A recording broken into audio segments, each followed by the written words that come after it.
बृहस्पतिवार व्रत कथा। बृहस्पतिवार की व्रत की कथा सुनने से जिसके मन में जो कामनाएं हैं सभी को भगवान बृहस्पति देव पूर्ण करते हैं। जो सद्भावना पूर्वक बृहस्पतिवार का व्रत करता है एवं कथा पढ़ता है अथवा सुनता है, दूसरों को सुनाता है, बृहस्पति देव उसकी सभी मनोकामना पूर्ण करते।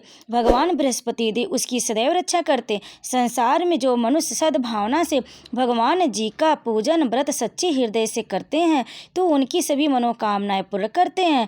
तो भक्तों, आइए हम भी श्रद्धा और भक्ति से आज आपको सुनाते हैं बृहस्पतिवार की संपूर्ण व्रत कथा। प्रेम से बोलिए बृहस्पति देव की जय। भक्तों, अगर आपने हमारे चैनल को सब्सक्राइब नहीं किया तो हमारे चैनल को सब्सक्राइब भी जरूर कर ले। अगर वीडियो पसंद आए तो लाइक करें, शेयर करें और कमेंट में बृहस्पति देव की जय लिखकर इस व्रत कथा का अंत तक श्रवण करें। तभी आपको सुख समृद्धि की प्राप्ति होगी, धन की प्राप्ति होगी और बृहस्पति देव की कृपा आपके ऊपर सदैव बनी रहेगी और आपको व्रत कथा सुनने का संपूर्ण फल प्राप्त होगा। तो इसलिए भक्तों, आप इस कथा को अंत तक पूरा सुने, बीच में अधूरा ना छोड़ें। तो भक्तों, आइए सुनते हैं भगवान बृहस्पति देव की पावन कथा।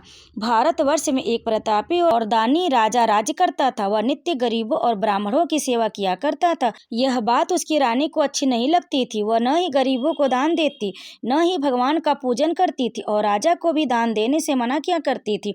एक दिन राजा शिकार खेलने वन को चले गए थे तो रानी महल में अकेली थी। उसी समय बृहस्पति देव साधु वेश में राजा के महल में भिक्षा के लिए गए और भिक्षा मांगी। रानी ने भिक्षा देने से इनकार कर दिया और कहा, हे साधु महाराज, मैं दान पुण्य से तंग आ गई। मेरा पति सारा धन लुटाते रहते। मेरी इच्छा है कि हमारा धन नष्ट हो जाए, फिर न रहेगा बांस, न बजेगी बांसुरी। साधु ने कहा, देवी तुम तो बड़ी विचित्र हो। धन संतान तो सभी चाहते, पुत्र और लक्ष्मी तो पापी के घर भी होनी चाहिए। यदि तुम्हारे पास अधिक धन है तो भूखों को भोजन दो, प्यासों के लिए प्याऊ बनवाओ, मुसाफिरों के लिए धर्मशालाएं खुलवाओ। जो निर्धन अपनी कुंवारी कन्याओं का विवाह नहीं कर सकते उनका विवाह करा दो। ऐसे और कई काम है जिनके करने से तुम्हारा यश लोक परलोक में फैलेगा। परंतु रानी पर उपदेश का कोई प्रभाव न पड़ा। वह बोली, महाराज आप मुझे कुछ न समझाए, मैं ऐसा धन नहीं चाहती जो हर जगह बांटती फिरूं। साधु ने उत्तर दिया, यदि तुम्हारी ऐसी इच्छा है तो तथास्तु, तुम ऐसा करना कि बृहस्पतिवार को घर लीप कर पीली मिट्टी से अपना सिर धोकर स्नान करना, भट्टी चढ़ाकर कपड़े धोना। ऐसा करने से आपका सारा धन नष्ट हो जाएगा। इतना कहकर वह साधु महाराज वहां से अंतर्ध्यान हो गए। साधु के अनुसार कई बातों को पूरा करते हुए रानी को केवल 3 बृहस्पतिवार ही बीते थे कि उसकी समस्त धन संपत्ति नष्ट हो गई। भोजन के लिए राजा का परिवार तरसने लगा। तब एक दिन राजा ने रानी से बोला कि हे रानी, तुम यहीं रहो, मैं दूसरे देश को जाता हूँ, क्योंकि यहाँ पर सभी लोग मुझे जानते हैं, इसलिए मैं कोई छोटा कार्य नहीं कर सकता। ऐसा कहकर राजा परदेश चला गया। वहाँ वह जंगल से लकड़ी काट कर लाता और शहर में बेचता। इस तरह वह अपना जीवन व्यतीत करने लगा। इधर राजा के परदेश जाते रानी और दासी दुखी रहने लगे। एक बार जब रानी और दासी को 7 दिन तक बिना भोजन के रहना पड़ा तो रानी ने अपनी दासी से कहा, हे दासी, पास ही के नगर में मेरी बहन रहती, वह बड़ी धनवान है, तो उसके पास जा और कुछ ले आ ताकि थोड़ी बहुत गुजर बसर हो जाए। दासी रानी की बहन के पास गई। उस दिन गुरुवार था और रानी की बहन उस समय बृहस्पतिवार व्रत की कथा सुन रही थी। दासी ने रानी की बहन को अपनी रानी का संदेश दिया, लेकिन रानी की बड़ी बहन ने कोई उत्तर नहीं दिया। जब दासी को रानी की बहन से कोई उत्तर नहीं मिला तो वह बहुत दुखी हुई और उसे क्रोध भी आया। दासी ने वापस आकर रानी को सारी बात बता दी।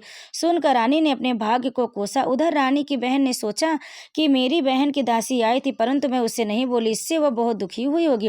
कथा सुनकर पूजन समाप्त करके वह अपनी बहन के घर आई और कहने लगी, हे बहन, मैं बृहस्पतिवार का व्रत कर रही थी, तुम्हारी दासी मेरे घर आई थी, परंतु जब तक कथा होती तब तक न तो उठते न ही बोलते, इसलिए मैं नहीं बोली। कहो दासी क्यों गई थी? रानी बोली, बहन तुमसे क्या छिपाऊं, हमारे घर में खाने तक को अनाज नहीं था। ऐसा कहते कहते रानी की आंखें भर आईं।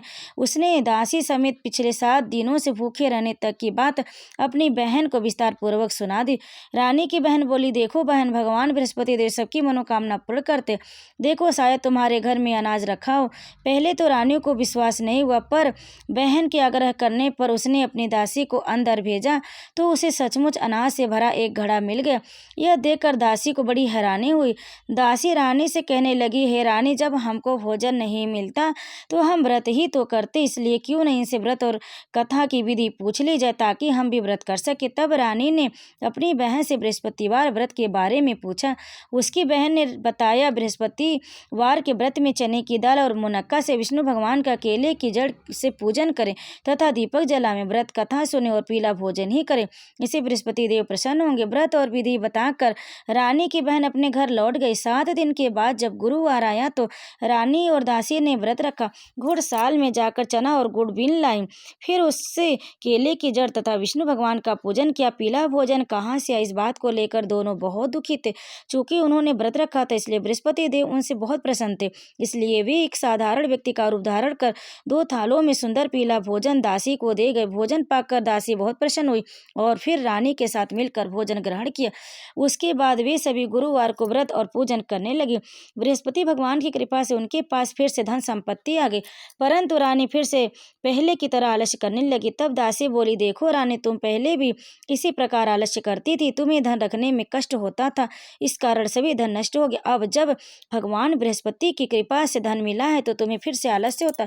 रानी को समझाते हुए दासी कहती है कि बड़ी मुसीबतों के बाद हमने यह धन पाया, इसलिए हमें दान पुण्य करना चाहिए, भूखे मनुष्यों को भोजन कराना चाहिए और धन को शुभ कार्यों में खर्च करना चाहिए, जिससे तुम्हारे कुल का यश बढ़ेगा, स्वर्ग की प्राप्ति होगी और पितृ प्रसन्न होंगे।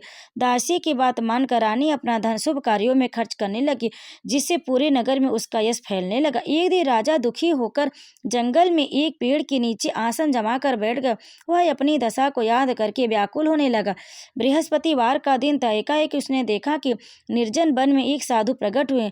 वह साधु वेश में स्वयं बृहस्पति देवता थे। लकड़हारे के सामने आकर बोले, हे लकड़हारे, इस सुनसान जंगल में तू चिंता मग्न क्यों बैठा है? लकड़हारे ने दोनों हाथ जोड़ प्रणाम किया और उत्तर दिया, महात्मा जी, आप सब कुछ जानते हैं, मैं क्या कहूँ? यह कहकर रोने लगा और साधु को अपनी आत्मकथा सुनाई। महात्मा जी ने कहा, तुम्हारे स्त्री ने बृहस्पति के दिन बृहस्पति भगवान का निरादर किया है, जिसके कारण रुष्ट होकर उन्होंने तुम्हारी यह दशा कर दी। अब तुम चिंता को दूर करके मेरे कहने पर चलो तो तुम्हारे सब कष्ट दूर हो जाएंगे और भगवान पहले से भी अधिक संपत्ति देंगे। तुम बृहस्पतिवार के दिन कथा किया करो। 2 पैसे के चने मुनक्का लाकर उसका प्रसाद बनाओ और शुद्ध जल से लोटे में शक्कर मिलाकर अमृत तैयार करो। कथा के पश्चात अपने सारे परिवार और सुनने वाले प्रेमियों में अमृत व प्रसाद बांटकर आप भी ग्रहण करो। ऐसा करने से भगवान तुम्हारी सब मनोकामनाएं पूरी करेंगे। साधु के ऐसे वचन सुनकर लकड़हारा बोला, हे प्रभु, मुझे लकड़ी बेचकर इतना पैसा नहीं मिलता जिससे भोजन के उपरांत कुछ बचा सकूं। मैंने रात्रि में अपनी स्त्री को व्याकुल देखा, मेरे पास कुछ भी नहीं जिससे मैं उसकी खबर मंगा सकूं। साधु ने कहा, हे लकड़हारे, तुम किसी बात की चिंता मत करो। बृहस्पतिवार के दिन तुम रोजाना की तरह लकड़ियां लेकर शहर को जाओ। तुमको रोज से 2 गुना धन प्राप्त होगा, जिससे तुम भली भांति भोजन कर लोगे तथा बृहस्पति देव की पूजा का सामान भी आ जाएगा। इतना कहकर साधु महाराज अंतर्ध्यान हो गए। धीरे धीरे समय व्यतीत होने पर फिर बृहस्पतिवार का दिन आया। लकड़हारा जंगल से लकड़ी काट कर किसी शहर में बेचने गए। उसे उस दिन और दिन से अधिक पैसा मिला। राजा ने चना गुड़ आदि लाकर गुरुवार का व्रत किया। उस दिन से उसके सभी क्लेश दूर हो गए, परंतु जब दोबारा गुरुवार का दिन आया तो बृहस्पतिवार का व्रत करना भूल गया। इस कारण बृहस्पति भगवान नाराज हो गए। उस दिन उस नगर के राजा ने विशाल यज्ञ का आयोजन किया तथा शहर में यह घोषणा करा दी कि कोई भी मनुष्य अपने घर में भोजन न बनावे, न ही आग जलावे, समस्त जनता मेरे यहाँ भोजन करने आवे। इस आज्ञा को जो न मानेगा उसे फांसी की सजा दी जाएगी। इस तरह की घोषणा संपूर्ण नगर में करवा दी गई। राजा की आज्ञा अनुसार शहर के सभी लोग भोजन करने गए, लेकिन लकड़हारा कुछ देर से पहुंचे, इसलिए राजा उसको अपने साथ घर लेकर गए और ले जाकर भोजन करा रहे थे तो रानी की दृष्टि उस खूंटी पर पड़ी जिस पर उसका हार लटका हुआ था। वह वहां दिखाई नहीं दिया। रानी ने निश्चय किया कि मेरा हार इस मनुष्य ने चुरा लिया। उसी समय सिपाहियों को बुलाकर उसको कारागार में डलवा दिया।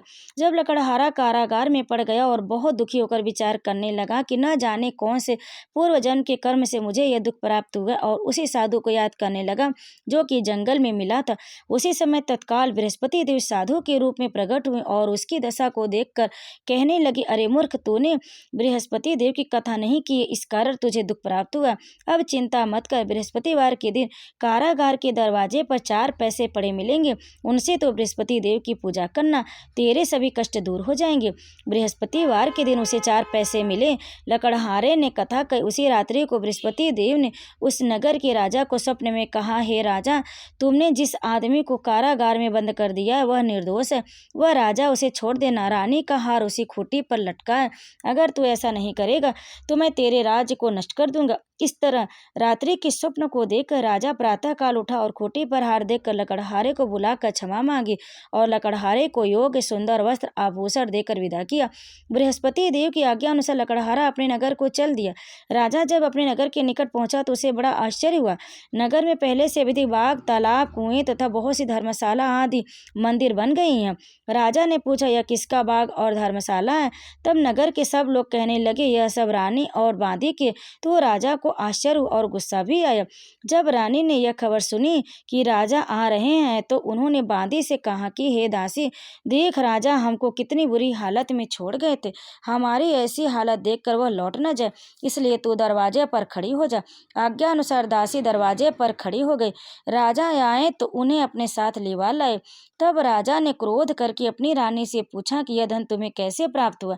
तब उन्होंने कहा, हमें यह सब धन बृहस्पति देव के इस व्रत के प्रभाव से प्राप्त हुआ।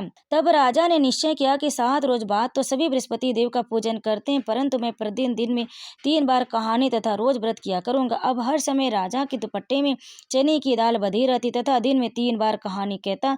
एक रोज राजा ने विचार किया कि चलो अपनी बहन के यहाँ हो आवे। इस तरह निश्चय कर राजा घोड़े पर सवार हो अपनी बहन के यहाँ चलने लगा। मार्ग में उसने देखा कि कुछ आदमी एक मुर्दे को लेकर जा रहे हैं। उन्हें रोक कर राजा कहने लगा, अरे भाई, मेरी बृहस्पतिवार की कथा सुन लो।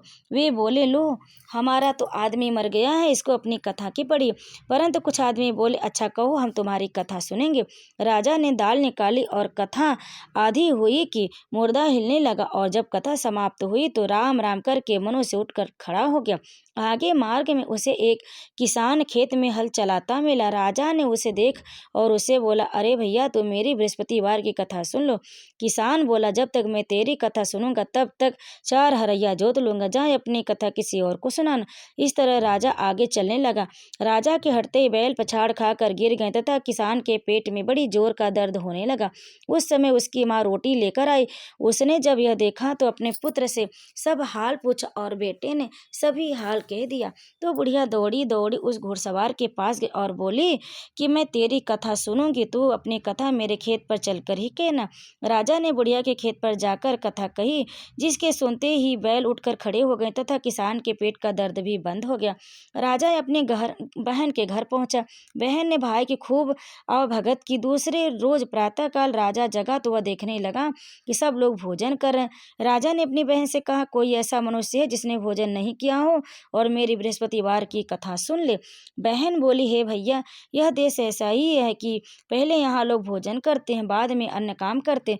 अगर कोई पड़ोस में हो तो दिखाती हूँ। ऐसा कहकर वह देखने चली गई, परंतु उसे कोई ऐसा व्यक्ति नहीं मिला जिसने भोजन न किया हो। अतः वह एक कुम्हार के घर गई, जिसका लड़का बीमार था। उसे मालूम हुआ कि उनके यहाँ 3 रोज से किसी ने भोजन नहीं किया। रानी ने अपने भाई की कथा सुनाने के लिए कुम्हार से कहा तो वह तैयार हो गया। राजा ने जाकर बृहस्पतिवार की कथा कही तो जिसको सुनकर उसका लड़का ठीक हो गया। अब तो राजा की प्रशंसा होने लगी। एक रोज राजा ने अपनी बहन से कहा कि हे बहन, अपने घर हम जाएंगे, तुम भी तैयार हो जाओ। राजा की बहन ने अपनी सास से कहा। सास ने कहा, चली जा, परंतु अपने लड़के को मत ले जाना, क्योंकि तेरे भाई को कोई औलाद नहीं है। बहन ने अपने भैया से कहा, हे भैया, मैं तो चलूंगी, पर कोई बालक नहीं जाएगा। राजा बोला, जब कोई बालक नहीं चलेगा तब तुम क्या करोगी? जाकर बड़ी दुखी मन से राजा अपने नगर को लौट आया। राजा ने अपनी रानी से कहा, हम निर्वंशी हैं, हमारा मुख देखने का धर्म नहीं है और कुछ भोजन आदि नहीं किया। रानी बोली, हे प्रभु, बृहस्पति देव ने हमें सब कुछ दिया है, वह हमें औलाद भी अवश्य देंगे। उसी रात को बृहस्पति देव ने राजा के स्वप्न में कहा, हे राजा, उठ, सभी सोच त्याग दे, तेरी रानी गर्भ से है। राजा की यह बात सुनकर बड़ी खुशी हुई। 9वें महीने में रानी के गर्भ से एक सुंदर पुत्र पैदा हुआ। तब राजा बोला, हे रानी, स्त्री बिना भोजन के रह सकती है, पर बिना कुछ कहे नहीं रह सकती। जब मेरी बहन आवे तो उससे कुछ मत कहना। रानी ने सुनकर हाँ कर दिया। जब राजा की बहन ने यह शुभ समाचार सुना तो बहुत खुश हुई तथा बधाई लेकर अपने भाई के घर आई। तभी रानी ने कहा, घोड़ा चढ़कर तो नहीं आई, गधा चढ़ी आई। राजा की बहन बोली, भैया भाभी, मैं इस प्रकार न कहती तो तुम्हें औलाद कैसे मिलती। बृहस्पति देव ऐसे ही हैं, जैसे जिसके मन में कामनाएं हैं सभी को पूर्ण करते हैं। जो सद्भावना पूर्वक बृहस्पतिवार का व्रत करता है एवं कथा पढ़ता अथवा सुनाता दूसरों को सुनाता है, बृहस्पति देव उसकी सभी मनोकामना पूर्ण करते हैं। भगवान बृहस्पति देव उसकी सदैव रक्षा करते। संसार में जो मनुष्य सद्भावना से भगवान जी का पूजन व्रत सच्चे हृदय से करते हैं तो उनकी सभी मनोकामनाएं पूर्ण करते। जैसे सच्ची भावना से रानी और राजा ने उनकी कथा का गुणगान किया तो उनकी सभी इच्छाएं बृहस्पति देव जी ने पूर्ण की थी। इसलिए पूर्ण कथा सुनने के बाद प्रसाद लेकर जाना चाहिए। हृदय से उनका मनन करते हुए उनकी जयकारा बोलना चाहिए। तो प्रेम से बोले बृहस्पति देव की जय, भगवान विष्णु की जय। भक्तों, कथा को अंत तक सुनने के लिए आप सभी का बहुत बहुत धन्यवाद। आप सभी पर भगवान बृहस्पति देव कृपा सदैव बनी रहे। अगर आपको यह कथा पसंद आई तो वीडियो को लाइक करें, शेयर करें, कमेंट में जरूर बताएं कि आपको यह कथा कैसी लगी और कमेंट में विष्णु भगवान की जय अवश्य लिखें। आप सभी पर भगवान बृहस्पति देव, भगवान विष्णु कृपा सदैव बनी रहे। तो प्रेम से बोले बृहस्पति देव की जय, विष्णु भगवान की जय।